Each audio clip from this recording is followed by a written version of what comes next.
رمضان المبارک کے تیسرے عشرے میں نبی علیہ الصلوۃ والسلام نے مکہ المکرمہ کو رمضان المبارک میں فتح کیا.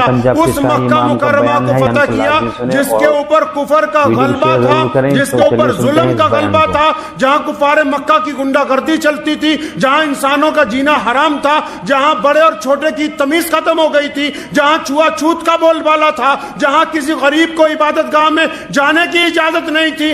نبی علیہ الصلوۃ والسلام نے جو رمضان المبارک جب آیا ان کی زندگی میں, مکہ مکرمہ کو فتح کرنے کے لیے جس مہینے کا انتخاب کیا وہ بھی رمضان المبارک کا مقدس مہینہ ہے, اور معمولی فتح نہیں ہے.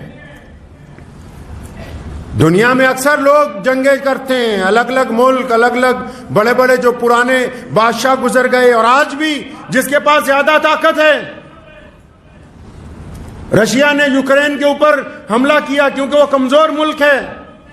آج بھی جو زیادہ طاقتور ہیں وہ یہ کوشش کرتے ہیں کہ ہم دنیا کے خد و خال کو بدلیں, ہم دنیا کے جغرافیہ کو بدلیں. لیکن آپ دنیا کی اگر تاریخ اٹھائیں گے تو جس نے بھی جو فتح کی ہے وہ فتح زیادہ دیر قائم نہیں رہی. کسی کی فتح 10 سال, کسی کی 100 سال, کسی کی 500 سال, کسی کی 600 سال. یہ محمد الرسول اللہ کا فتح کیا ہوا مکہ ہے کہ 1450 سال گزر گئے. جس دن سے رسول اللہ نے فتح کیا اس دن سے لے کے آج تک, اور اب قیامت آ سکتی ہے, مکہ مکرمہ کی زمین پر کبھی کفر کا غلبہ نہیں ہو سکتا. یہ محمد الرسول اللہ کی فتح ہے, نبی کے ہاتھ سے فتح ہوا ہے نا. خاتم النبیین صلی اللہ علیہ وسلم کے دست پر فتح ہوا ہے.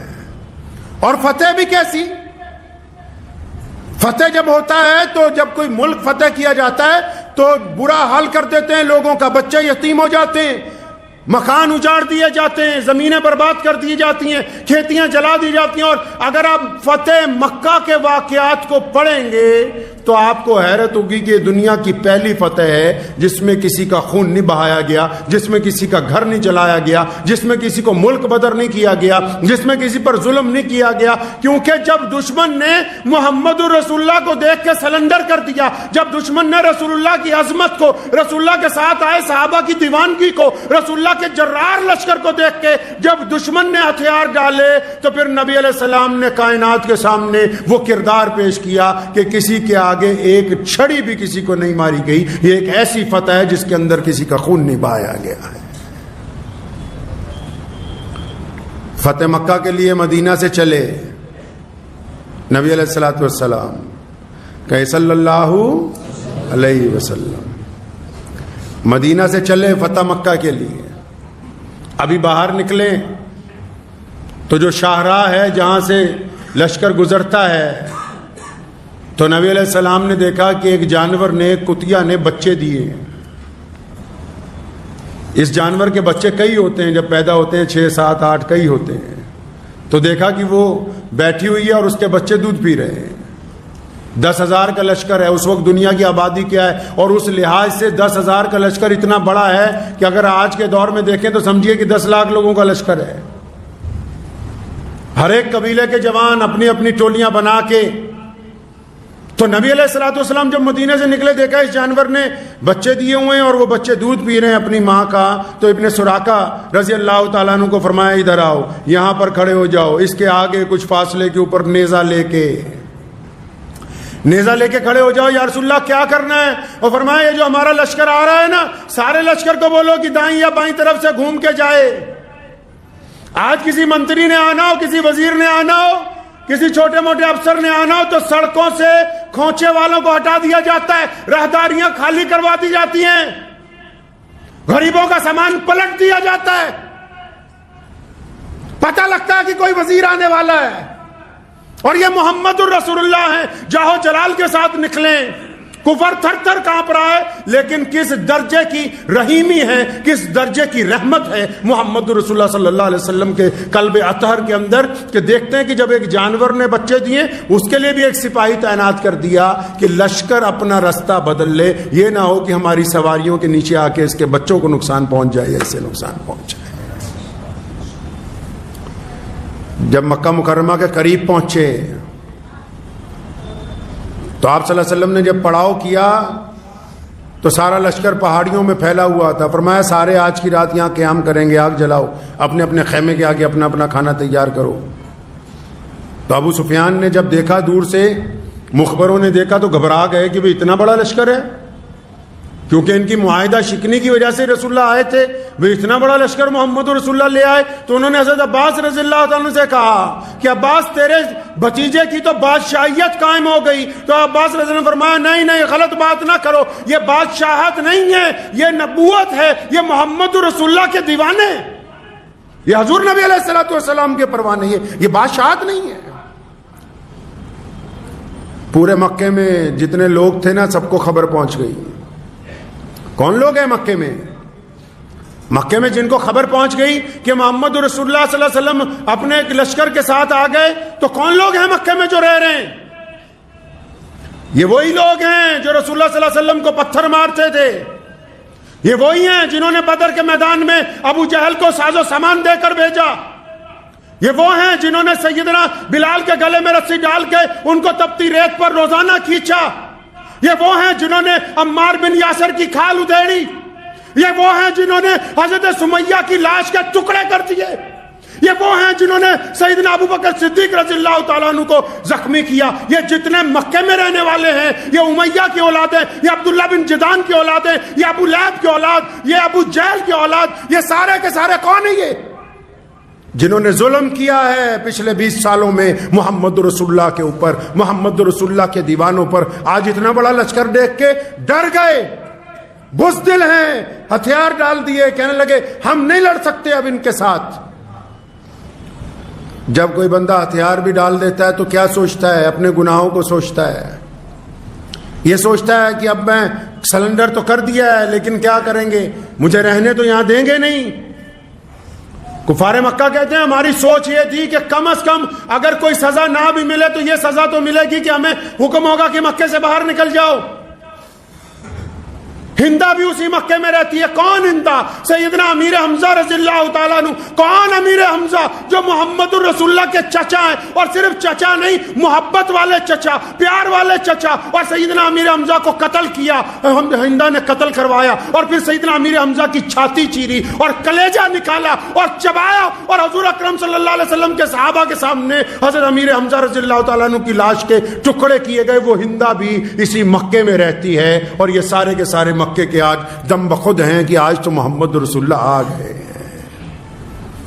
یہ یاد رکھنا کہ 21 رمضان کا دن ہے. کئیوں کو موت آ جاتی ہے روزہ رکھتے ہوئے. گرمیوں کے دن ہیں. محمد رسول اللہ صلی اللہ علیہ وسلم جب مکے میں داخل ہوئے, مکے والے کیا سوچتے ہیں کہ اب دربار لگے گا. کیا کرتے ہیں دنیا والے جب کسی کے پاس پاور آتی ہے؟ کائنات کا کیا نظام ہے؟ دنیا میں کیا ہوتا ہے جب کوئی بندہ پاور میں آ جاتا ہے؟ پھر وہ انصاف کے تقاضے نہیں پورے کرتا, پھر اس کو ایسا لگتا ہے کہ بس اب میں ہی ہوں, میرے علاوہ دنیا میں کوئی نہیں ہے. جو لوگ طاقت میں آ جاتے ہیں پھر ان کو ایسا لگتا ہے کہ بس اب نعوذ باللہ خدا ہی ہم بن گئے. ان کو یہ نہیں پتا کہ ایک وقت گزرنے کے بعد طاقت کوئی بھی ہو ڈھل جاتی ہے. جتنی مرضی چڑھائی چڑھ لو, نیچے اترنا ہے. جتنی مرضی طاقت مل جائے, آخر اس مٹی کی گود کے اندر واپس جانا ہوگا. دنیا کی کوئی طاقت اس عمل کو روک نہیں سکتی ہے. تو یہ تمام ظالم اور جتنے مکے کے عام لوگ ہیں نا, جب ان کو پتہ لگا نبی علیہ الصلوۃ والسلام آ گئے تو ڈر گئے کہ اب تو کیا ہوگا ہمارے ساتھ. ادھر نبی علیہ الصلوۃ والسلام نے کیا کیا؟ جب لشکر صبح کو روانہ ہوا مکے میں داخل ہونے کے لیے تو نبی علیہ السلام نے کیا کیا؟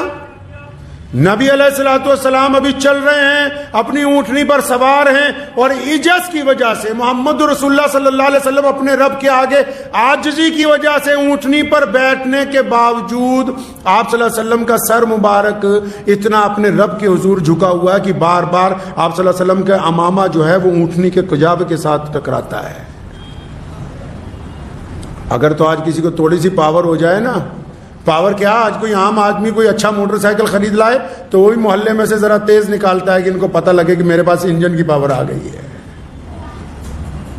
اور یہ کیسی طاقت ہے جو محمد رسول اللہ کو اللہ نے عطا کی فتح مکہ پہ؟ یہ حکومت کی طاقت ہے, اقتدار کی طاقت ہے. کوئی دم نہیں مار سکتا ہے اب آگے.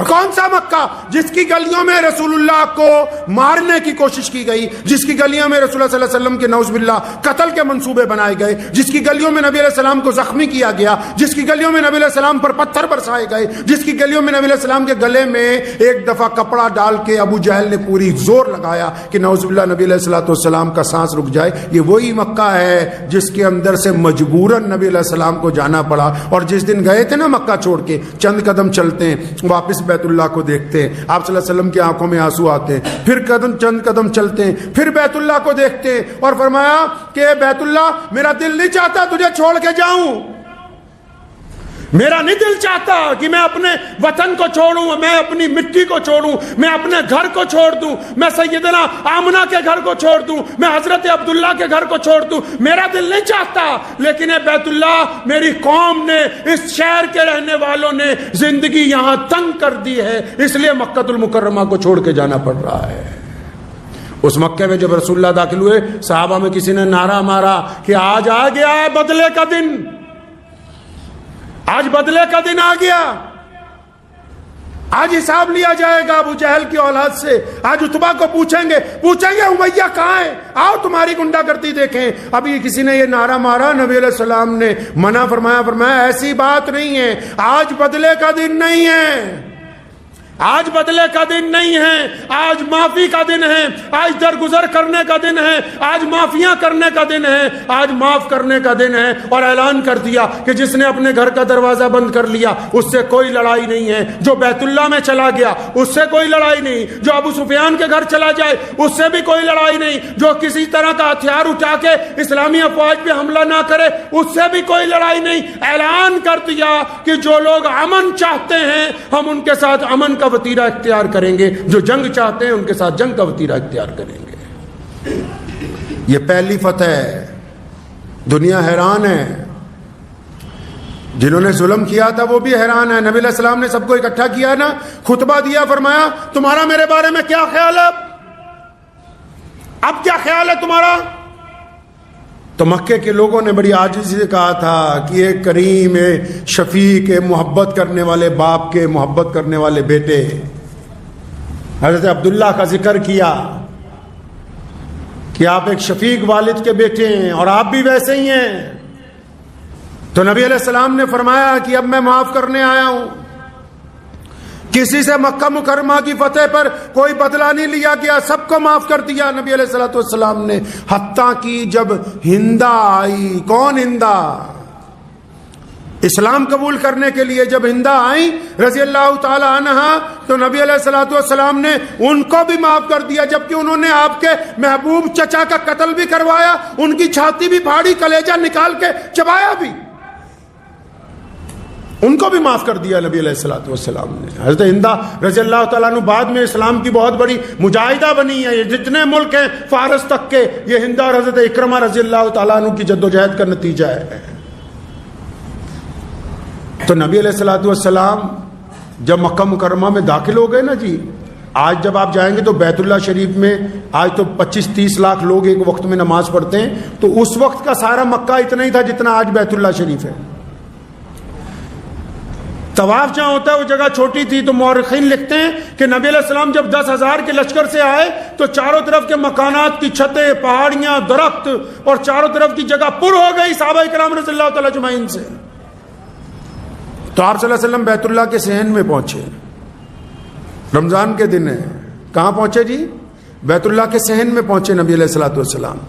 اب جب صحن میں پہنچ گئے، خانہ کعبہ کی جب چابی چاہیے تھی، عثمان بن طلحہ جن کے پاس چابی ہے بیت اللہ کی، ان کو رسول اللہ نے 10 سال پہلے کہا تھا کہ ابن طلحہ ذرا تالا کھولو نا، میں 2 رکعت نفل پڑھ لوں۔ آپ صلی اللہ علیہ وسلم نے ہجرت فرمانی تھی، چاہا کہ 2 رکعت نفل پڑھ لوں، تو نعوذ باللہ آگے سے جواب یہ ملا کہ اگر مکے کا کوئی بچہ بھی آ کے چابی مانگے تو میں دے دوں گا، آپ کو نہیں دوں گا، کیونکہ مکے کا گورنر ابو جہل آپ کا مخالف ہے۔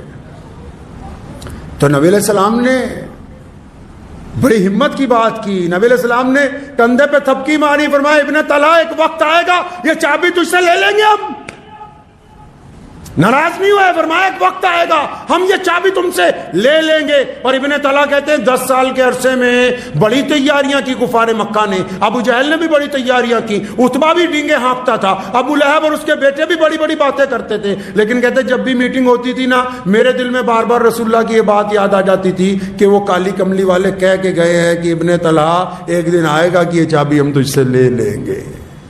اور وہ دن آ گیا، وہ دن آ گیا. فرمایا عثمان بن طلحہ کو بلاؤ. چابی آ گئی، بیت اللہ کو کھولا، لات اور عزا نکال دیے گئے، پاک کر دیا بیت اللہ کو. نبی علیہ الصلوۃ والسلام نے عثمان بن طلحہ سامنے کھڑے، جب بیت اللہ کے دروازے کو دوبارہ لاک اپ کیا تو یہ سوچ رہے ہیں کہ اب شاید میری سزا کا اعلان ہو، میں نے چابی نہیں دی تھی. آج کل آپ نے دیکھا نہیں، جب کوئی حکومت چلی جاتی ہے تو جو نئی حکومت آتی، جو پرانی حکومت کے ریٹائر وزیر ہوتے ہیں نا، اب اکثر ان کی باتیں سنو گے تو پریس کانفرنس میں کہتے ہیں کوئی بات نہیں، افسران کو ڈراتے ہیں کہ جب ہماری باری آئے گی پھر بتائیں گے. ڈینگے ہانکنے سے نہیں ہٹتے. پھر بھی کوئی سابقہ وزیر اعلیٰ ہو نا تو وہ ڈینگ ہانکتا ہے کہ اچھا جب میری دوبارہ باری آئے گی پھر بتاؤں گا تمہیں میں. عثمان بن طلحہ کہتے ہیں کہ میں سوچ رہا ہوں کہ اب کیا ہوگا میرے ساتھ، میں نے چابی نہیں دی تھی. نبی علیہ الصلوۃ والسلام نے اس کو قریب بلایا، فرمایا اے ابن طلحہ یہ چابی واپس ہم تمہیں کو دے رہے ہیں، اب قیامت تک تمہارے گھرانے میں رہے گی. فرماتے کہ میری طرف چابی نہیں آئی، کلمہ لا الہ الا اللہ محمد رسول اللہ.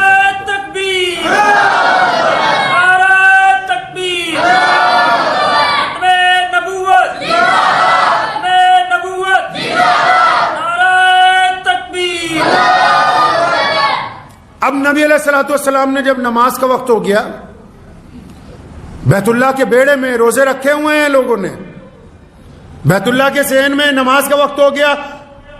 کون کھڑا ہے صحن میں؟ کون کون کھڑے ہیں صحن میں؟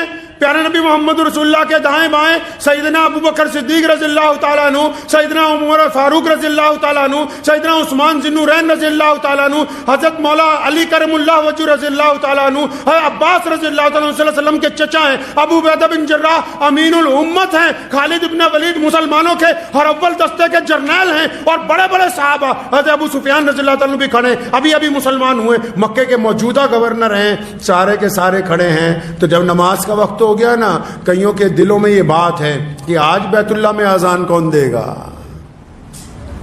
آج کون دے گا اذان؟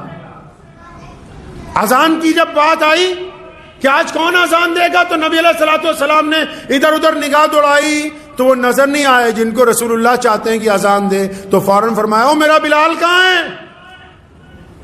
بلال کہاں ہے؟ کون بلال؟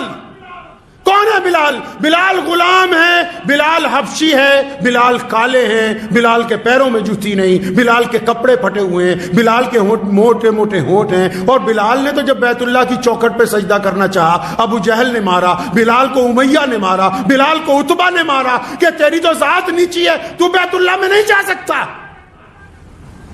جب نبی علیہ الصلوۃ والسلام نے فرمایا میرے بلال کہاں ہیں، سارے صحابہ سمجھ گئے کہ آج بھی اگر بیت اللہ کی چھت پہ چڑھ کے کسی کو اذان کا حکم ہوگا تو سیدنا بلال کو ہوگا. تو ایک صحابی نے مشورہ دینے والے مخلصین ہر جگہ ہوتے، تو ایک صحابی نے بڑا مخلصانہ مشورہ نبی علیہ السلام کی کان میں دیا. فرمایا یا رسول اللہ آج مکہ فتح ہو گیا، ان کی کمر ٹوٹ گئی ہے قریش کی.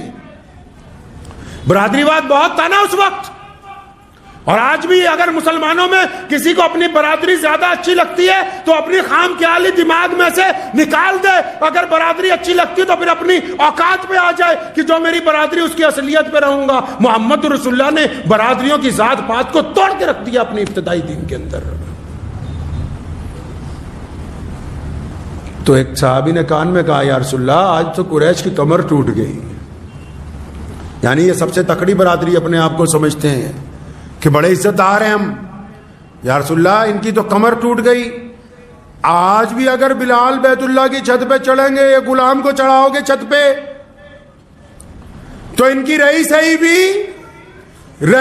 بھی ختم ہو جائے گی. ہمارے پاس تو بنو ہاشم میں سے اور قریش کے بڑے بڑے سردار جو مسلمان ہو چکے ہیں پہلے سے، سیدنا ابو بکر صدیق رضی اللہ تعالیٰ عنہ جیسے شہزادے اور عمر بن خطاب رضی اللہ تعالیٰ عنہ جیسے جلیل القدر صحابی موجود ہیں، اور اہل بیت میں سے حضرت علی رضی اللہ تعالیٰ عنہ سامنے کھڑے ہیں.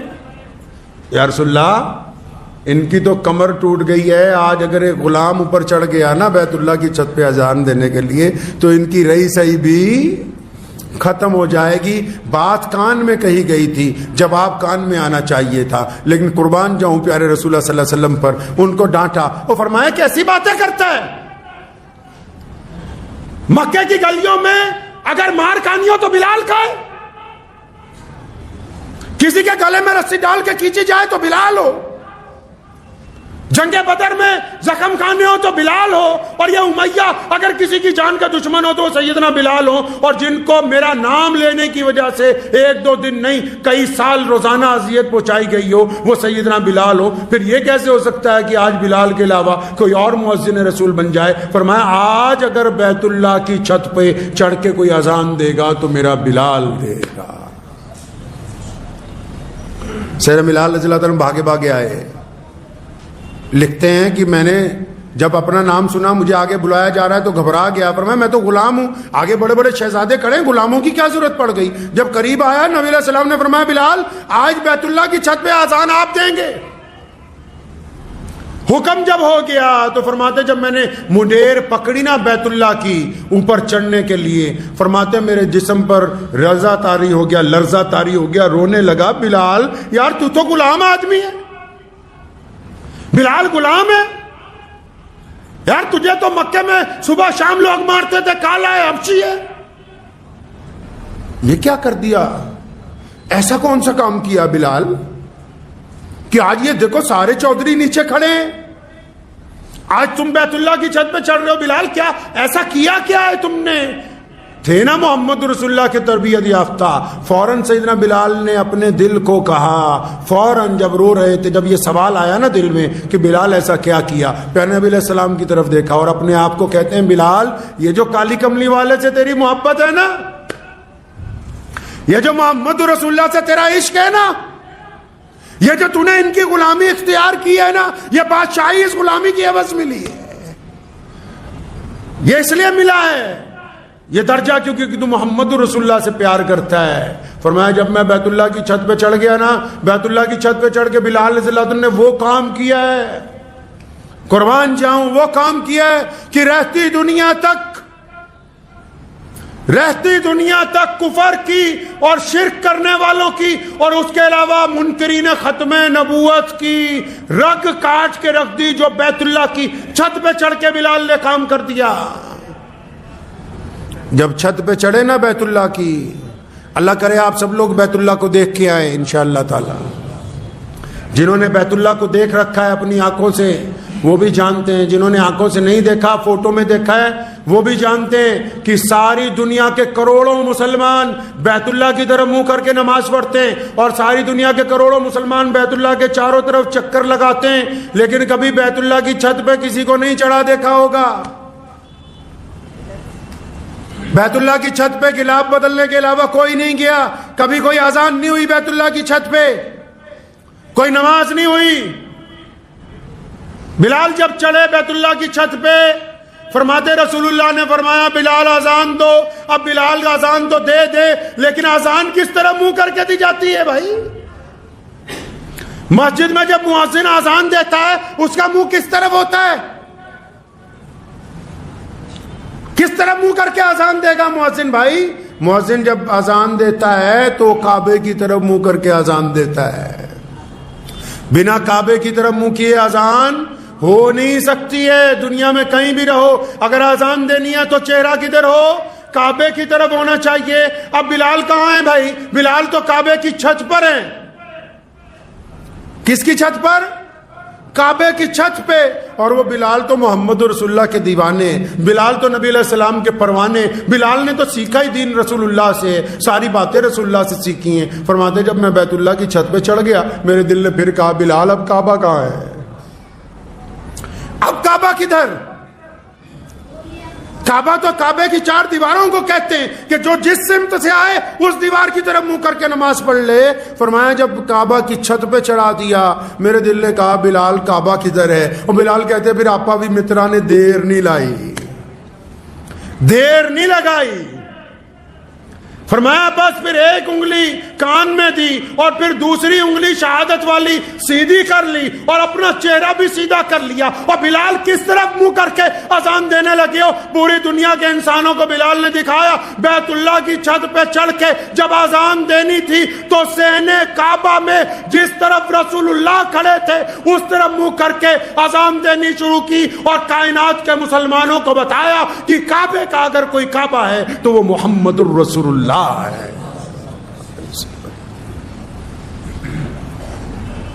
کعبے کا کعبہ محمد الرسول اللہ۔ اور پھر کیا کر دیا بلال نے؟ اگلا کام، رسول اللہ طواف کرنے لگے، رسول اللہ طواف کرنے لگے۔ بلال اذان دینی جب شروع کی رسول اللہ سامنے، اب بلال نے کہا اللہ اکبر اللہ اکبر، رسول اللہ کے دل میں آیا اللہ ڈالنے والے ہیں، رسول اللہ طواف کرنے لگے۔ اب جب بلال نے دیکھا کہ کعبے کا کعبہ طواف کر رہا ہے تو جب بلال اذان دیتے رسول اللہ چلتے تو بلال بھی اذان دیتا دیتا گھومتا ہے اور پوری دنیا کے مسلمانوں کو یہ پیغام دیتا کہ مسلمانوں جدھر رسول اللہ جائیں گے تم ادھر ہی جانا، اگر رسول اللہ ہے تو بیت اللہ ہے، اگر رسول اللہ کو کوئی نہیں مانتا تو پھر بیت اللہ کی کوئی اہمیت نہیں ہے، رسول اللہ ہے تو ہم ہیں۔ مرزا غلام قادیانی جیسے بدترین جھوٹی نبوت کے انگریز کے پٹھو جب 1882 میں قادیان پنجاب سے پیدا ہوئے تو ان کا جواب بلال رضی اللہ تعالیٰ عنہ دے چکے تھے پہلے۔ حنیف بن شکیل بن حنیف جیسے لوگ جو آج نعوذ باللہ اسلام میں تفرقے بازی چاہتے ہیں اور یہ فتنے باز آتے رہیں گے، مسلمہ قذاب جیسے بھی آتے رہیں گے، لیکن یاد رکھو مسلمانوں سیدنا بلال نے بیت اللہ کی چھت پہ کھڑے ہو کے اپنے عمل سے یہ بتایا تھا کہ اگر رسول اللہ ہیں تو کعبہ ہے، رسول اللہ ہیں تو مسجد ہے، رسول اللہ ہے تو ایمان ہے، رسول اللہ ہے تو قرآن ہے، کیونکہ ان سب کی سند صرف محمد الرسول اللہ ہیں۔ اگر رسول اللہ صلی اللہ علیہ وسلم کو کوئی نہیں مانتا تو پھر یہ سب چیزیں بے معنی ہیں، کچھ نہیں ہے۔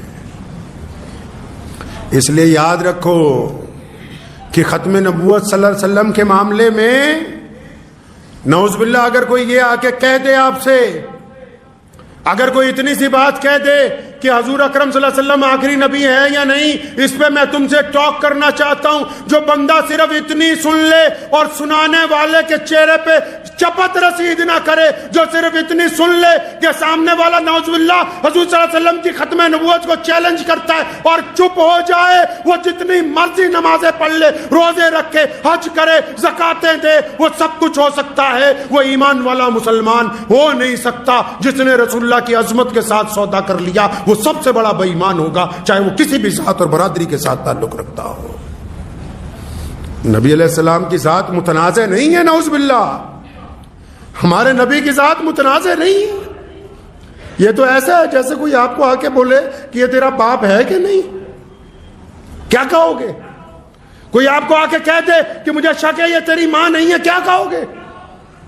رسول اللہ کی ذات ہمارے لیے ایسی ہے، یاد رکھو مسلمانوں ہمارا وجود صرف محمد رسول اللہ صلی اللہ علیہ وسلم کی بدولت قائم ہے، صرف رسول اللہ کی بدولت۔ دیکھو آج اسلام کے کتنے فرقے ہیں، دیوبندی ہیں، بریلوی ہیں، انصاری ہیں، پٹھان ہیں، قریشی ہیں، میر ہیں، ڈار ہیں، افغان ہیں، عرب ہیں، افریقن ہیں، کتنے فرقے ہیں ہمارے پاس۔ لیکن پوری دنیا کے مسلمانوں کو اگر کسی طاقت نے متحد قرار رکھا ہے، اگر پوری دنیا کی حکومتوں کو اسلام کے اتحاد سے ڈر لگتا ہے، اگر پوری کائنات کے مسلمان کسی نام پر اکٹھا ہو سکتے ہیں، اگر ساری دنیا کے مسلمانوں کے دل کسی ذات کے لیے با ایک وقت دھڑکتے ہیں، اگر کائنات کے سارے لوگ کسی ذات کی عزت کے لیے ایک بار ایک وقت میں کھڑے ہو سکتے ہیں تو صرف ذات محمد الرسول اللہ صلی اللہ علیہ وسلم کی ذات ہے۔ اس لیے یاد رکھو کہ اگر کوئی آ کے نعوذ باللہ، کئی لبرل مولوی ہیں، ایک مولوی میرے پاس لبرل آیا، اللہ تعالیٰ اسے ہدایت دے، تو مجھے ایک دن کہنے لگا کہ حضرت میں قادیان ہو کیا ہوں؟ میں کہا اٹھو یہ چائے مت پیو، وہ دروازہ ہے باہر نکلو، دفع ہو جاؤ۔ جن کو غداروں سے پیار ہے وہ اسلام کے کچھ نہیں لگتے، اور اس ملک کا بھی قانون ہے، سنو، اور اس ملک کا نہیں دنیا کے ہر دیش کا قانون ہے کہ مخالف کے ساتھ صلح ہو سکتی ہے، مخالف کے ساتھ صلح ہو سکتی ہے، دشمن کے ساتھ صلح ہو سکتی ہے، لیکن اگر کوئی ملک سے غداری کرے تو پھر اس کے ساتھ صلح نہیں ہو سکتی. اور اسی طرح ختم نبوت کا مسئلہ ہے کہ تمام مسئلوں کے اندر اختلاف ہو سکتا ہے اور پھر ان میں صلح ہو سکتی ہے. اگر لیکن کسی کو ختم نبوت کے مسئلے سے اختلاف ہے تو وہ اسلام کا غدار ہے، اور غداروں کے ساتھ کوئی صلح کی بات نہیں ہو سکتی ہے. غداروں کے ساتھ نہیں صلح ہو سکتی. تو سیدنا بلال رضی اللہ تعالیٰ عنہ نے یہ بتا دیا قیامت تک کے مسلمانوں کو. قرآن میں تو اعلان آیا پہلے ہی کہ محمد رسول اللہ خاتم النبیین ہیں. اب جب نبی علیہ الصلوۃ والسلام نے بیت اللہ میں اذان بھی ہو گئی، نماز بھی ہو گئی، عدالت بھی لگ گئی، اب جو آ رہا ہے نبی علیہ السلام معافی کا اعلان کر رہے ہیں، عدالت بھی جب نپٹ گئی تو سیدنا عباس رضی اللہ تعالیٰ عنہ نبی علیہ السلام کے چچا ہیں، انہوں نے اللہ کے نبی سے کہا یا رسول اللہ چلیں آج ہمارے گھر پہ قیام ہوگا، مکہ مکرمہ میں آج ہمارے گھر پہ قیام ہوگا. تو نبی علیہ الصلوۃ والسلام نے عباس رضی اللہ تعالیٰ عنہ کو منع کر دیا، فرمایا نہیں چچا آج آپ کے گھر نہیں جانا ہے. کہاں گئے محمد رسول اللہ فتح مکہ کی اس رات کو، جس دن مکہ فتح ہوا کہاں گئے رسول اللہ صلی اللہ علیہ وسلم؟ پتہ ہے مسلمانوں، یہ تو پتہ ہے کہ صبح نہاری کھائی جائے گی کہ بریانی کھائی جائے گی، اتنا پتہ ہے کہ آپس میں بحث کرنی ہے کہ رفع دین ہوگی کہ نہیں ہوگی، اتنا پتہ ہے کہ ایک دوسرے کے خلاف تنقید کرنی ہے کہ کیسے تم نماز پڑھتے ہو کیسے نہیں پڑھتے، اتنا پتہ ہے کہ مسجدوں میں ایک دوسرے کی بے عزتی کرنی ہے، اتنا نہیں پتہ کہ رسول اللہ نے رمضان المبارک کے مقدس تیسرے عشرے میں مکے کو فتح کیا، اور فتح مکے کے بعد اس رات محمد رسول اللہ نے کس گھر میں قیام کیا ہے، کہاں رہے رسول اللہ صلی اللہ علیہ وسلم اس رات، کچھ پتہ نہیں، کہ فرصت نہیں ملی رسول اللہ صلی اللہ علیہ وسلم کو پڑھنے کی. یاد رکھو اگر رسول اللہ صلی اللہ علیہ وسلم کو نہیں جانیں گے نا تو پھر دنیا ہمیں اس طرح نوچ کے کھائے گی جس طرح کتے کسی گوشت کو نوچ کے کھاتے ہیں. اگر رسول اللہ صلی اللہ علیہ وسلم کو نہیں اپنے پاس رکھو گے، اگر یہ دامن چھٹ گیا ہاتھ میں سے. اس رات نبی علیہ السلام کو بڑے بڑے لوگوں نے کہا 10,000 کا لشکر ہے، ہزاروں لوگ ساتھ میں ہیں، خیمے لگے ہوئے ہیں، نبی علیہ السلام کی قیام گاہ بھی بنی ہوئی ہے، اور بڑے بڑے صحابہ کے گھر خود مکہ مکرمہ میں 10 سال بعد اپنے شہر میں واپس آئے. سب نے کہا یا رسول اللہ ہماری کوٹھی پر.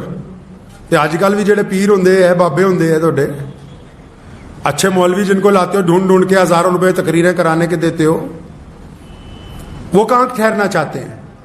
کسی غریب کی کٹیا؟ تو یار امیر صاحب کوئی بڑھیا تکڑا مسلمان ہو جس کے گھر میں بڑھیا اے سی ویسی لگے ہوئے ہوں، اچھا سرمایہ دار ہو، آرام دہ کمرے ہوں جس کے.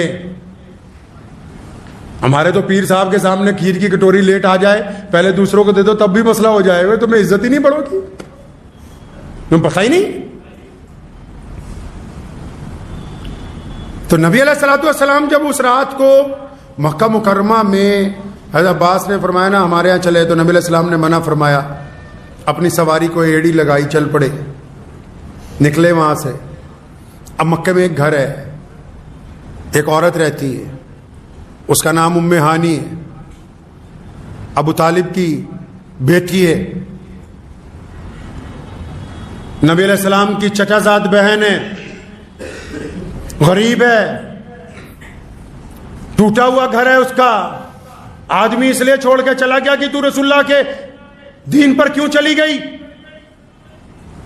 غربت میں زندگی گزار رہی ہے بچوں کے ساتھ. اب جس در نبی علیہ السلام مکے میں آئے سارے گھر میں اطلاع پہنچ گئی، اس گھر میں بھی خبر پہنچی ہوئی ہے کہ رسول اللہ آ گئے، آج مکے میں ان کی سرکار بن گئی. اب نبی علیہ الصلوۃ والسلام نے جب ادھر کا ارادہ کیا تو ادھر گھر میں کیا حالت ہے. اب بچوں کو جب وہ اپنے بھائی محمد صلی اللہ علیہ وسلم کے قصے سنا رہی ہیں کہ ہم نے بچپن اکٹھے گزارا ہے، وہ ہمارے گھر رہتے تھے، ہم نے اکٹھے وقت گزارا ہے، ہمارے ابا کو ان سے بڑا پیار تھا، وہ بڑی عظمت والے ہیں، وہ بچپن سے بڑی حیا والے ہیں. اب جب بچوں کو قصے سنا رہی ہے تو بچے، جو چھوٹا بچہ ہے اس نے کہا بچے سوال بہت کرتے نا، اچانک بچے سوال بہت کرتے ہیں. تو ایک چھوٹے بچے نے سوال کیا، اماں آپ بار بار کہتی رہتی ہو کہ محمد صلی اللہ علیہ وسلم آپ کے بھائی ہیں، اگر یہ آپ کے بھائی ہیں تو پھر کیا ماموں ہمارے گھر نہیں آئیں گے، ہمارے یہاں نہیں آئیں گے؟ ام ہانی رضی اللہ عنہ فرماتی ہیں کہ میں بچے کی بات کا جواب نہیں دے سکی، میرے دل میں اندر سے رونا آیا اور میرے دل میں خیال آیا کہ نبی علیہ السلام تو آج بہت زیادہ مصروف ہوں گے، اتنا بڑا لشکر ہے، اتنا بڑے لوگ ہیں، بیت اللہ کی فتح ہوئی، سارے معاملات دیکھنے، شہر کے معاملات، جنگ کے معاملات، ڈیفنس کے معاملات، سول کے معاملات، نبی علیہ السلام کے پاس تو اتنے لوگ ہوں گے، اتنے مقدمات ہیں، اب ان کو کیا یاد ہوگا کہ ایک غریب بہن مکے میں رہتی ہے؟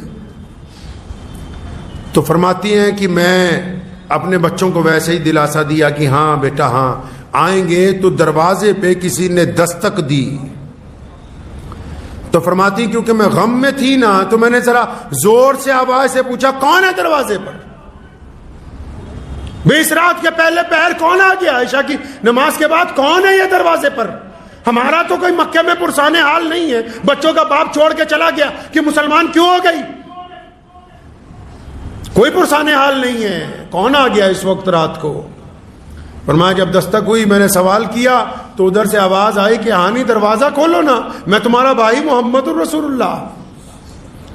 نبی علیہ الصلوۃ والسلام اس رات اپنی اس غریب بہن کے گھر، مکہ فتح کیا ہے مسلمانوں، کوئی معمولی فتح نہیں ہے، یہ چاہو جلال کا دور ہے رسول اللہ کا، ساری دنیا پست ہو گئی ہے، بڑے بڑے محل نیچے قدموں کے اندر پڑے ہوئے ہیں، لوگ اپنی کوٹھیوں کے دروازے پہ کھڑے ہیں کھانے لیے ہوئے کہ رسول اللہ آئیں گے۔ رسول اللہ اس رات اگر پہنچے تو اپنی غریب بہن کے گھر پہنچے۔ ہانی کہتی کہ جب میں نے دروازہ کھولا نا 10 سال بعد اپنے بھائی کو دیکھا تو میں زارو قطار رونے لگی، نبی علیہ السلام بھی رونے لگے۔ فرمایا ہانی حضرت عباس نے کہا تھا چچا نے کہ میرے گھر چلو، اور بڑے بڑے چودھریوں نے کہا یا رسول اللہ ہمارے گھر چلے، تو میرا تو گھر مکے میں نہیں ہے۔ فرمایا میرا کوئی مکے میں گھر نہیں، لیکن میرے دل میں آیا کہ میری بہن تو مکے میں رہتی، تو میں اپنی بہن کے گھر کیوں نہ جاؤں۔ حضرت ام ہانی رضی اللہ تعالیٰ عنہ حیران ہے، ہو سکتا ہے کوئی ملک کا بہت بڑا مملکت کا صدر بن جائے، کوئی آج کوئی وزیر بن جائے، کوئی بڑا افسر بن جائے اور جیتنے کے بعد اپنی کسی غریب بہن کے دروازے پہ پہنچ جائے، اپنے کسی غریب کے دوست کے دروازے پہ پہنچ جائے رات کو۔ نبی علیہ السلام کی فتح مکہ نے دنیا کو جینے کا ڈھنگ دیا ہے، بتایا کہ جیتے کیسے ہیں، زندگی کس کو کہتے ہیں۔ آپ صلی اللہ علیہ وسلم اپنی بہن کو دیکھ کے بہت آپ صلی اللہ علیہ وسلم کی آنکھوں میں آنسو آئے۔ بھی مکے کے لوگوں نے اتنا ظلم کیا کہ بھائی بہن سب چھٹ گئے، اندر تشریف لے گئے۔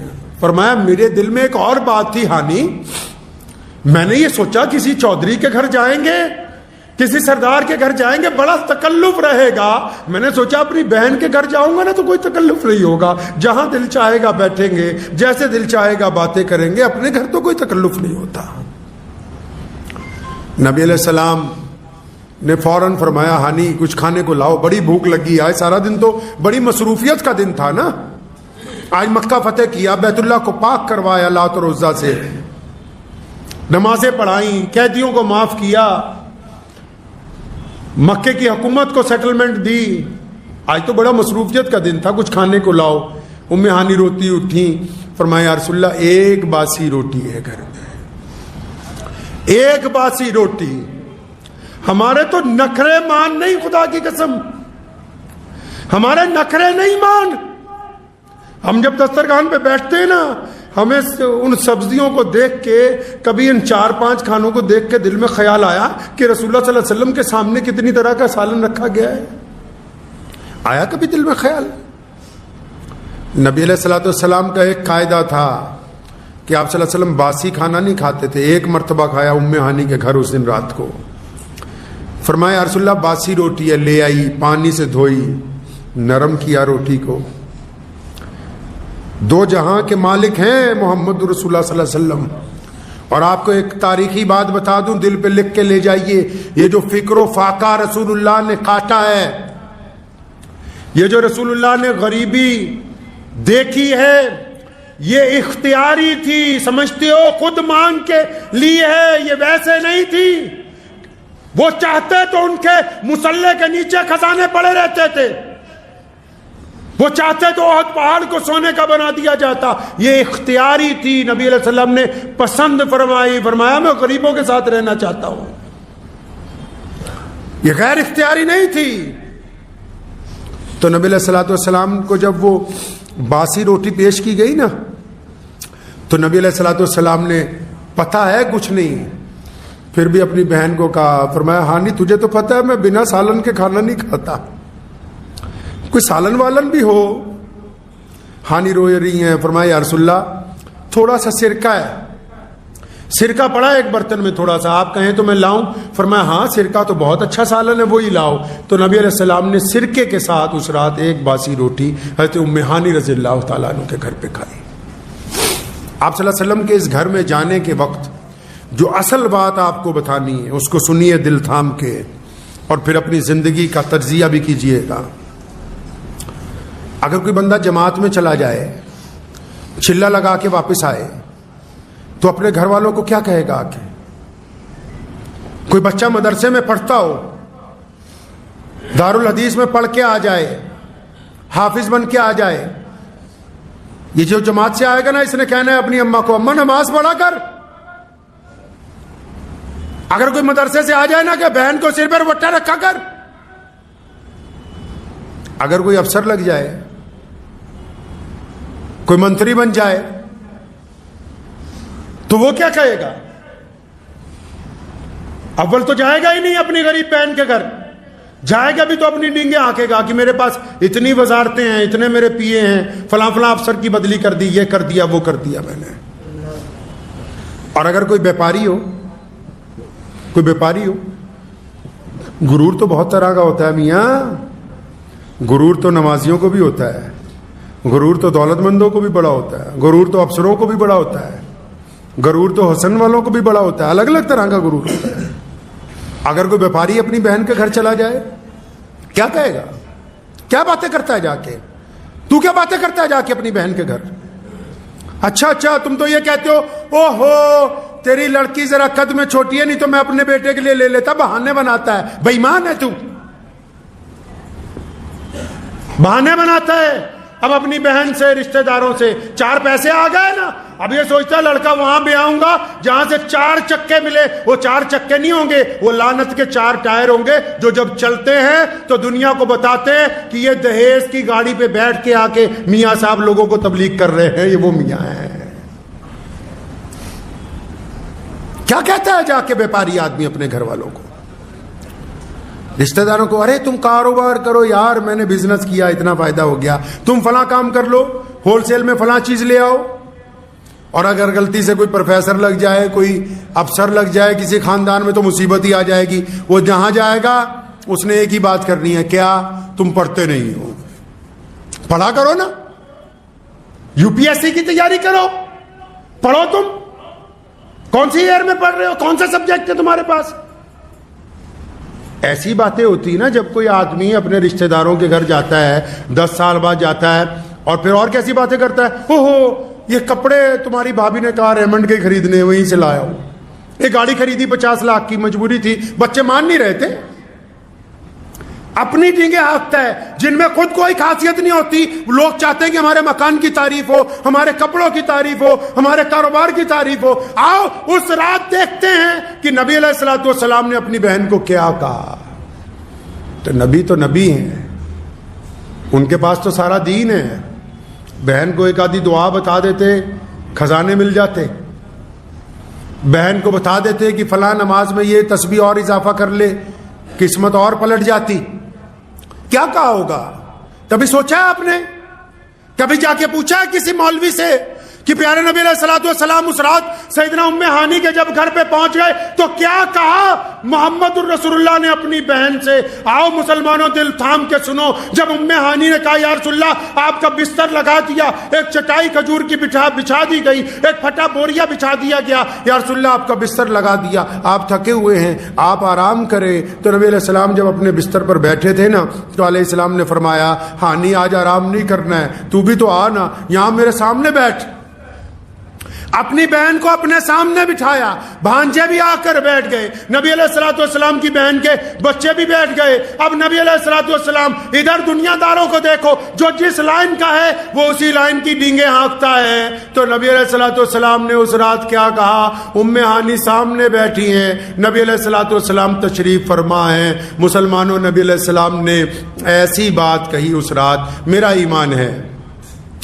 ایمان ہے کہ آسمان پھٹ گیا تھا, زمین کی چھاتی چر گئی تھی.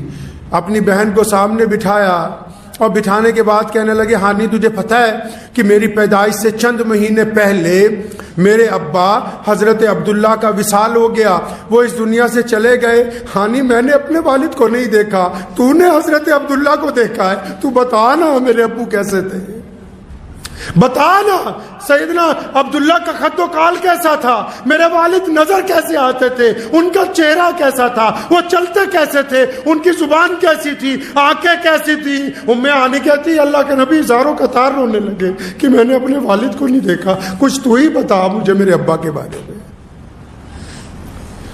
ہانی کہتی ہے میں بتاتی ہوں کہ حضرت عبداللہ اتنے پیارے تھے, حضرت عبداللہ کا قد و کاٹ بڑا خوبصورت تھا, ان کی چال بڑی درمیانی تھی, ان کا لہجہ بڑا میٹھا تھا. فرمایا جب میں ان کے والد کے تمام صفات بیان کرتی ہوں نا, ابھی باپ کی باتیں ختم نہیں ہوتی. نبی علیہ السلام کی آنکھوں میں پھر آنسو ہیں. فرمایا تجھے پتہ ہے میں 6 سال کا تھا, میری ماں سیدہ آمنہ مجھے چھوڑ کے چلی گئی, تو مجھ سے 10-15 سال بڑی ہے, تو نے میری ماں کو اچھی طرح دیکھا, میں نے اپنی ماں کو اچھی طرح نہیں دیکھا, بتانا میری ماں کیسی تھی, بتانا سیدہ آمنہ تھی کیسی. مسلمانوں, محمد رسول اللہ نے اس رات اپنے ابو کو یاد کیا, اپنی امی کو یاد کیا, اپنے دادا کو یاد کیا, اپنے بھائیوں کو یاد کیا, اپنے چچا کو یاد کیا, اور کائنات کے لوگوں کو سمجھا دی یہ بات, یہ بتا دیا تمہیں کہ جب تم اونچے مقام پر بھی پہنچ جاؤ تو پھر ان کو یاد کرنا جو اس وقت تمہارے ساتھ تھے جب تمہارے ساتھ تھا کوئی نہیں. حضرت محمد رسول اللہ 6 سال کے ہیں, امی چلی گئی. کتنے سال کے بھائی؟ 6 سال کے امی چلی گئیں. ام ایمن ساتھ میں ہیں, فرماتی ہیں کہ میں جب حضرت آمنہ کی تدفین کے بعد نیچے آئی تو رسول اللہ نظر نہیں آتے, 6 سال کے ہیں, کہیں غائب ہو گئے. اور پھر دیکھا کہ ابوا پہاڑی کے اوپر سے رونے کی آواز آ رہی, میں بھاگ کے اوپر گئی تو 6 سال کے محمد اپنی ماں کی قبر سے لپٹے ہوئے. فرمایا امی تو مجھے چھوڑ گئی. فرمایا تو مجھے کیوں چھوڑ کے چلی گئی؟ اور پھر اس 6 سال کے بعد مسلمانوں 63 سال کے محمد مدینے سے مکے چلے حجت الوداع کے لیے. اس ابوا پہاڑی کے قریب سے گزرے, 1,24,000 کا لشکر, 1,24,000 کا لشکر رواں دواں ہیں. محمد رسول اللہ نے جب ابوا پہاڑی کو دیکھا اپنی اونٹنی موڑی, ابوا پہاڑی پر رکے, اپنی ماں کی قبر کے پاس اترے, بیٹھ کے ہزاروں قطار رونے لگے. فرمایا میری ماں تو مجھے چھوڑ کے چلی گئی تھی. 63 سال کے محمد پھر بچوں کی طرح روتے. 1,24,000 کا لشکر رک گیا, حیران ہے, پریشان ہے, زاروں قطار لوگ رو رہے ہیں. نبی علیہ السلام نے یہ دونوں گھٹنے اٹھائے, سر اس میں رکھا, اپنی ماں کی قبر پہ ہاتھ پھیرا. فرمایا اماں تو مجھے چھوڑ کے نہیں چلی گئی. سارے حیران ہیں, سنو تمہارے نبی نے کیا کیا. مسلمانوں, نبی علیہ السلام نے یہ کیا جب بہت دیر ہو گئی روتے روتے نا, جب 63 سال کے تھے, جب ابوا پہاڑی پر رکے تو سیدنا ابو بکر نے ایک بار پھر آ کے جب پھر ڈالی, یا رسول اللہ بس کیجئے, یا رسول اللہ آگے مکے میں لوگ انتظار کرتے ہیں. ارے قربان جاؤں محمد صلی اللہ علیہ وسلم پر. تاریخی بات کہی سیدنا ابو بکر پہ. فرمایا ابو بکر آج میں نہیں جاؤں گا, آج کی رات یہیں ابوا پہاڑی پر اپنی ماں کی قبر کے پاس بستر لگا کے رہوں گا, آج میں اپنی ماں کے پاس نہیں چاہتا. میں یہ رسول اللہ کا دین ہے مسلمانوں, یہ رسول اللہ کا دین ہے.